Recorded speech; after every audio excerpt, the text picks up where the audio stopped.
اسلام نے زندگی، موت، روح اور موت کے بعد کی زندگی کو کھول کھول کر بیان کیا، جبکہ غیر مسلم یا مذہب بیزار لوگ مذہب کی کسی بھی بات کو ماننے سے انکار کرتے ہیں اور سائنس کا سہارا لیتے ہیں۔ تو چلیے آج جانتے ہیں کہ موت اور موت کے بعد زندگی اور ایکچولی روح کے بارے میں سائنسدان اب تک کیا دریافت کر چکے ہیں۔ نیو یارک میں ڈاکٹر ایل جون نے روح پر تجربات کرتے ہوئے چند ڈاکٹرز کو اپنے ساتھ ملا کر 1200 لوگوں پر تجربات کیے اور یہ نتائج اخذ کیے کہ جیسے ہی انسان کی موت واقع ہوتی ہے تو اس کا وزن 67 گرام کم ہو جاتا ہے، اور اسی قسم کے تجربات ڈاکٹر ابراہم نے لاس اینجلس میں کیے اور یہ نتائج اخذ کیے کہ روح کا وزن 21 گرام ہے۔ لیکن اس کے باوجود یہ نہیں کہا جا سکتا کہ روح کا ایکچولی ویٹ کیا ہے، اور اس بارے میں اگر بات کی جائے تو روح جسم سے نکلنے کے بعد چلی کہاں جاتی ہے یا اس کے ساتھ کیا معاملہ پیش آتا ہے، اس بارے میں صدیوں سے تحقیقات جاری ہیں، مگر آج تک ایک بھی حتمی نتیجہ اخذ نہیں ہوا۔ ان سائنسدانوں میں ایک حضرت علامہ محمد ابوبکر شمس الدین بھی ہیں، جو نہ صرف ایک عالم دین ہیں بلکہ ایک قابل ریسرچر بھی ہیں۔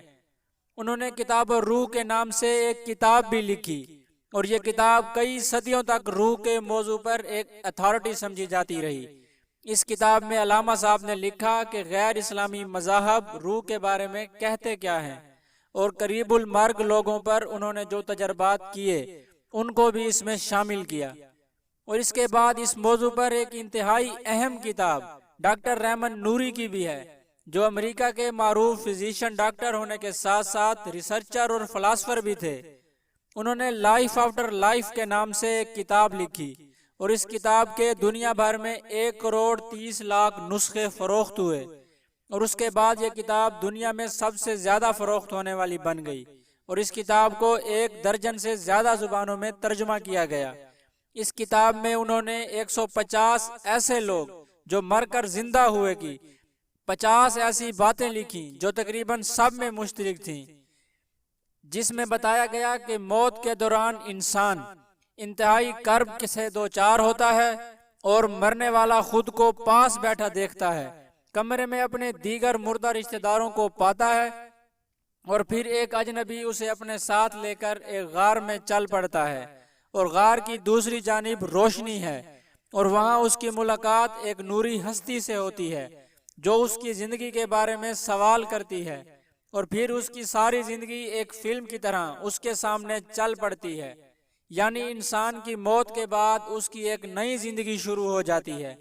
اور یہ باتیں کوئی عالم دین نہیں بلکہ ایک غیر مسلم ریسرچر لکھ رہا ہے۔ اور اسی لیے انسان کی موت کا مطلب مرنا نہیں بلکہ ایک زندگی سے دوسری زندگی میں منتقل ہونا ہے۔